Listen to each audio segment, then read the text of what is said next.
What was one of the biggest upsets last season? It was Notre Dame falling to NIU week 2. So a lot of people are looking at Boise State saying, ooh, Boise State could upset Notre Dame October 4th. False. I don't think that's going to happen this season. So my choice for this is Vanderbilt for one reason and one reason alone. Diego Pavia, their quarterback, equals belief. And when it comes to an upset, when it comes to taking down a team who's better than you on paper, confidence and belief are everything. So I think because of that, Vanderbilt is able to do it with Diego Pavia. But if you look at their schedule, it is a tough schedule. At South Carolina, at Alabama, at Texas, and at Tennessee. Okay, that is a murderer's row of games that they're going to have in the second half of the season. But if they're able to win one of those, then they're the darling of college football again. So I think that if they're able to pull off one of those upsets, everyone's going to be singing Vandy and Diego Pavia's praises. I'm here for it. I'm down. For it. All right, go Diego. Diego has already made us a believer last year, so I'm here for it. All right, Brooke, we've got Colorado, Kentucky. Well, I just heard Molly talk about confidence and belief, and when I think of those two words, I think of Deion Sanders. Right. And I think of Colorado. And the thing that is interesting to me about Colorado this year, I'm going with Colorado, by the way, spoiler alert. Yeah. I think that this team believes in Deion more than they ever have before because Travis Hunter is gone, Shedeur Sanders is gone, Shiloh Sanders is gone. You know who's still there? Deion Sanders.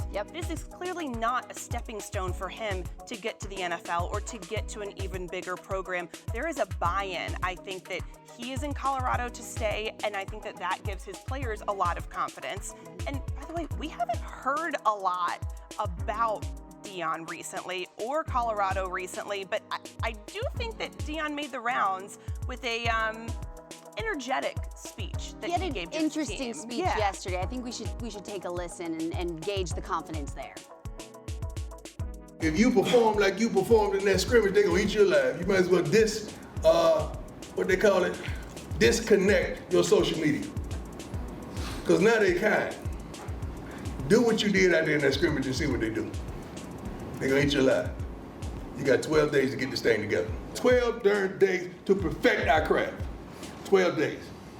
And some of y'all still trick-or-treating. Got on a costume. It ain't even Halloween. I know a football player when I see it. I know a coach when I see it too. And when we go out there, we gonna make sure we got at least 11 guys on the field at all times that wanna play football, and we're gonna have coaches up there that really wanna coach. Okay, two takeaways here. One, he calls out not just his players, but his coaches. We have coaches who really want to coach. So he's calling out his entire program, which I think is interesting. And also, like, keeps it an even playing field. Also, some of y'all are still trick-or-treating. Some of you are imposters. Some of you look like clowns out there. You know, so I like that he's challenging his players in this way because he's right. The media is going to eat them alive if they don't perform without Shedeur Sanders, without Travis Hunter. This is the season to see how good of a coach is Prime without those kind of, I don't know, safety nets or crutches of those incredible players. I mean, he's talking about trick-or-treating, which my mind goes to, but are they full-size or fun-size candy bars? Because if they're full-size, I get it. I would also be out there trick-or-treating. You know what's interesting, though, when you mentioned he's calling out coaches as well as the players, some of his coaches are former players, are former really good players. Warren Sapp, he's got Byron Leftwich out there, he's got Marshall Faulk. To me, I think he's trying to motivate his coaches in a way that he knows his players will respond to, that former players respond to. I think he's getting them all ready to run through a wall. So I still have confidence and belief in this upset. Well, the level of excellence that he expects too. But speaking of confidence and belief, this next group I'm going to bring up here, I think you both have the confidence and belief for other reasons, maybe potentially than what you're going to see out on the field. UNC and BC. So Molly, I'm going to start with you on this one. Okay, my pick is obviously Boston College. Go Eagles. I am an alum of BC, so this is definitely biased, but I will say this. BC has Clemson and Notre Dame at home this season. And when there's a big top matchup at home, that's usually the red bandana game that honors Wells Crowther, the 9/11 hero, former BC lacrosse player who saved people's lives on 9/11 in one of the towers. And during that game, there's always something higher up, motivational, like the motivation comes from a different place, and there's always something that happens in those games that you don't expect. So BC's good for like a really good upset a year, and during the red bandana game, that likelihood is even higher. I know that this is very biased of me, but I do think that with Bill O'Brien, this team is in the right hands, and those upsets will become more and more common. So I'm gonna go with my Eagles. Right. Sorry, Brooke. See, predictably, I'm gonna go with my Tar Heels because I don't want my diploma to be recalled. I already have that recurring nightmare. You I don't want to don't make want it real life. Jordan to call you out. I don't want to be hexed. I'm joking. I'm joking a little bit. I very much do not want to be cursed. I don't need that in my life. But you guys also well earned your degrees, so. Debatably. Okay. Well, who's to say? Let's not check my attendance record. But I will say, you mentioned that BC has Clemson at home. UNC also has Clemson at home. Yep. So now we're virtually guaranteeing that Clemson wins both those games since we're putting those both on upset alert. But I will say, I just read Andrea Adelson wrote a great story on Max Johnson coming back from that injury that he had last year against Minnesota. He's not been confirmed to be the starting quarterback. He's still competing with Gio Lopez, but I really like his story. I think that he is coming out really motivated. I'm interested to see what Gio Lopez looks like. This entire coaching staff is new. This is Bill Belichick's first year.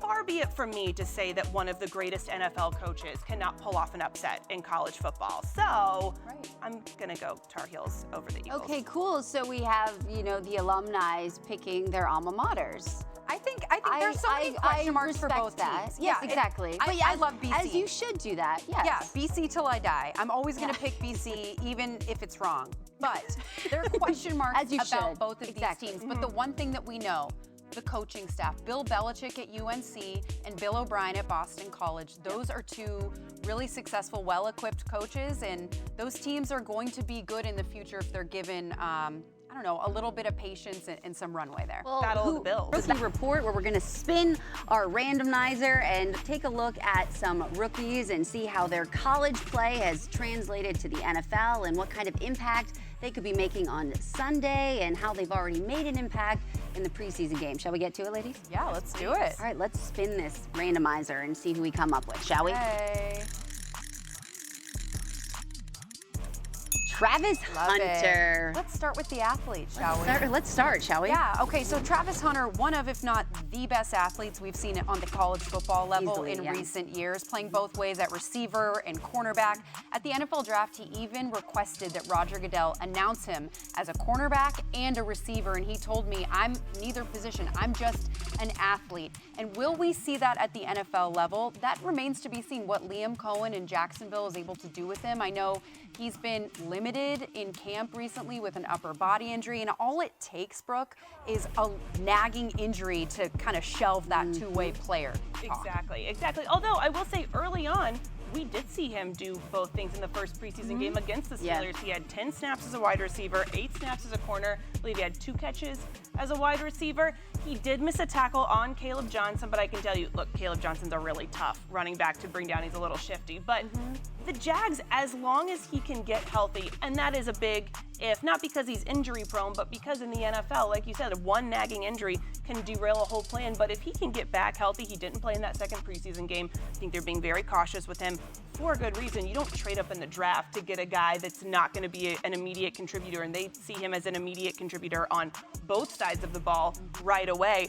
I think that he's going to be a really great addition. I'm excited to see what he can do. I also think he's going to elevate Trevor Lawrence, who desperately needs to be elevated. I mean, he's already elevated social media. Take a look at the reaction that people have been having of Travis Hunter. I mean, look, he was a phenomenal college player, right? He elevated that entire Colorado squad, but folks are just saying they desperately need Travis Hunter to be full-time out there. Like, they need him. You wonder if them limiting him lately is just to keep him as healthy as possible heading into the regular season. Yes. And the thing with playing both ways is just the wear and tear on the body. Yeah. Is he able to handle all those snaps? He was able to in college, but I don't know, in the NFL, it's a different kind of thing when you get hit in the NFL. Also, if you lose him, you don't just lose a wide receiver, you're losing two positions, two players. Yeah. So it's especially important to keep him healthy. Yeah, he's a human highlight reel that you want to keep reeling out there. Yeah, so it's preseason. Let's rest him up. All right, let's go back to the randomizer. Okay.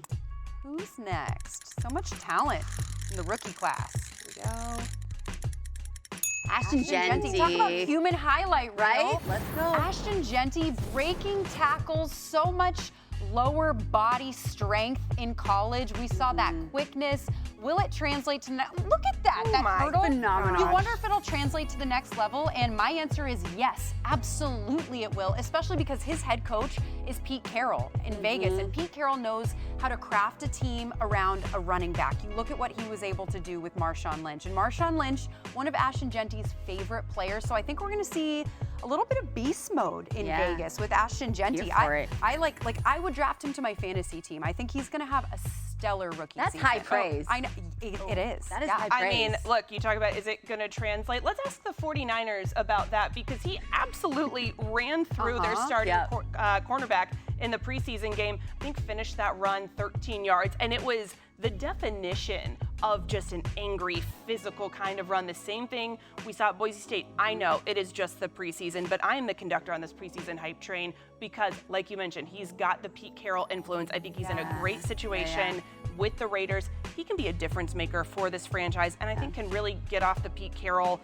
era off and running, you might say. And I love that you said that he runs angry because he does. He runs with this anger and toughness, but can I just say, he's the sweetest, smiliest, nicest young man. Yes. So it's very easy you want to root for him. Yes. It is. Yeah. You want to root for him, and unless you're the defender in his way, and you want to run out of the way. Exactly. Slightly. All right. Or not get hurdled in a or not. Yeah, let's not get hurdled. But I don't want to be on that side of a highlight. Yeah, but we do want to be on the randomizer again, don't we? Yes, please. I'd like to take another spin. Let's take another spin on that one. Yeah. Okay. Jaxson Dart. One of my favorite guys to cover in college. All right. Jaxson Dart, heart and soul kind of leader at Ole Miss. I think it's not a matter of if, but when he will be the starter in New York. I think that they can take their time. They have a vet in Russell Wilson to kind of take over right now who he can learn behind. Let's slow down the hype train on Jaxson Dart just a little bit, but I think it's warranted. I think it's warranted because of who Jaxson Dart is. He is this energetic, enigmatic leader. He has all the swag. He brings like a different kind of juice to a team and to a locker room. And that's exactly what New York has needed and kind of been missing in recent years. So Jaxson Dart is the future for the Giants, in my opinion. He is. He's got a lot of swag. And I really love what Brian Daboll did in the last preseason game. He did not give him any warning, and he put him in for just one snap during a series and took him back out and let Russell Wilson finish that series. And then the next series, Dart went back in, did a whole series with the starters, came back out, and then I believe finished the game after that, 14 of 16.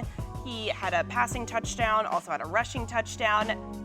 I was really impressed. I know you told me to put the brakes on, but just a baby bit, just a little bit. I might consider drafting him to my fantasy team. He's not even the starter. And that is why I lose every year. But it's because I draft for personality, and that is a problem. That is why I am not a GM. I draft the people. Well, our in-house GM, Mike Tannenbaum, thinks that Jaxson Dart is the real deal and should be starting week 1. But also, I mean, social media thinks he's the real deal too. I mean, let's take a look at how social media has been reacting to Jaxson Dart. Like, he's their guy already. I think a lot of people want to draft him too. I mean, I'm right there. Well, I hope nobody else in my league, because I'd like to make like a sneak pick at the end. Yeah, I mean, hopefully. But I think, look, I love that you said that, Molly, that he's the real deal, because people are seeing that, and that confidence and that poise is showing on the field, but also just like New York needed that. They've been inserting so many different personalities over the last couple of years that someone like him feels like the right fit, that you're like, I feel like New York fans are like,